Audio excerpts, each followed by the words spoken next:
எந்த ஒரு அரசியல் கட்சியும் செய்யாத தரம் தாழ்ந்த விஷயங்களை செய்து கொண்டிருக்கிறார்.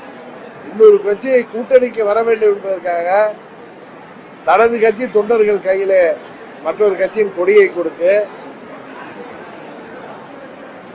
எல்லோரையும் ஏமாற்ற பார்க்கிறார்.